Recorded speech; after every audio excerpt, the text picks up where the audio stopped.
김마리는 30년 전 현우 사건을 담당했던 형사가 이미 정년 퇴임한 것을 알고 낙담했습니다. 집으로 돌아온 김마리는 현우의 방에서 다시 눈물을 흘리며 과거를 떠올립니다. 그러던 중 그녀의 전화가 울립니다.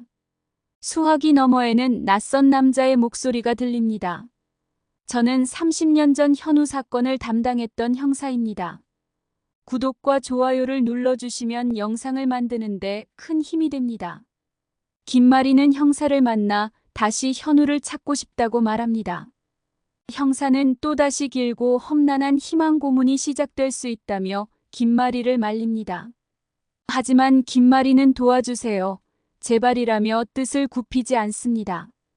그러자 형사는 서류를 꺼내 그녀에게 보여줍니다. 이 서류는 30년 전 현우가 실종됐을 때 제가 발견했던 증거입니다.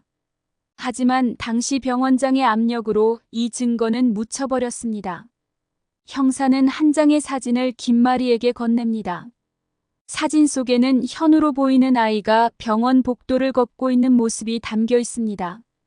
그리고 사진의 뒷면에는 정순정이라는 이름과 함께 날짜가 적혀 있습니다. 이 사진이 현우가 실종된 날 찍힌 것입니다. 정순정이라는 환자 기록과 관련이 있을 겁니다. 김마리는 놀라서 손이 떨리기 시작합니다. 형사는 계속해서 설명합니다.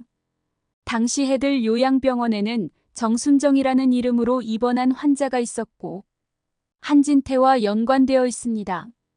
김마리는 충격에 빠져버립니다. 집으로 돌아와서 김마리는 한진태를 추궁하고 싶지만 아버지가 돌아가시면서 하신 말씀을 떠올립니다. 절대 한진태를 믿지 마라.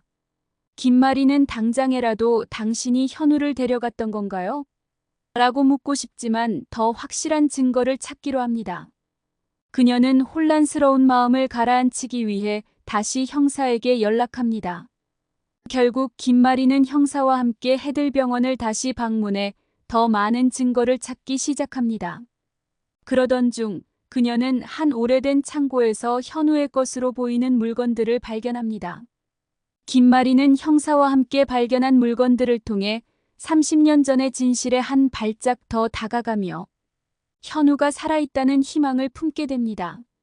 김마리가 현우의 실종 사건의 진실을 밝혀낼 수 있을지 한진태와의 관계가 어떻게 변화할지에 지켜봐야 할 것 같습니다.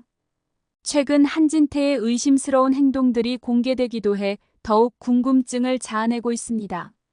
한진태는 얼마 전 해들 요양병원에 들러 1998년에 입원했던 환자 입원 기록지를 뒤지기 시작했습니다. 당시 입원했던 정순정의 입원 기록지를 보고 심각한 표정을 지었습니다. 그리곤 그 정순정의 입원 기록지를 몰래 숨겨와 본인의 방 서랍 깊숙이 보관해 궁금증을 자아내고 있습니다. 정순정은 해드요양병원에서 위암말기 진단을 받고 1998년 7월에 사망했습니다. 정말 30년 전 현우의 실종 사건에 한진태가 연관되어 있는 걸까요? 현우 이야기가 나올 때마다 한진태는 그래요. 다 내 잘못이에요 라며 자책하기도 했으니까요. 당시 한진태는 아픈 현우를 데리고 병원에 출근했습니다. 때마침 급한 환자가 있어서 응급실에 가봐야 했던 한진태는 현우에게 절대로 어디 가면 안 되라는 당부를 하고 현우를 병원 의자에 혼자 두고 응급 환자를 보러 갔습니다. 응급 환자를 돌보고 돌아오는 데까지 걸린 시간은 35분 정도였고 그 사이 현우는 없어졌습니다. 김마리는 어떻게 그 어린 걸 혼자 둘 수 있냐고 한진태를 원망해왔습니다. 정순정이 현우를 데려다 키운 사연과 한진태는 어떻게 정순정을 알고 있는 것인지 앞으로 진행될 이야기가 궁금해집니다. 오늘의 리뷰는 여기까지입니다. 구독과 좋아요를 눌러주시면 영상을 만드는 데 큰 힘이 됩니다. 시청해주셔서 감사합니다.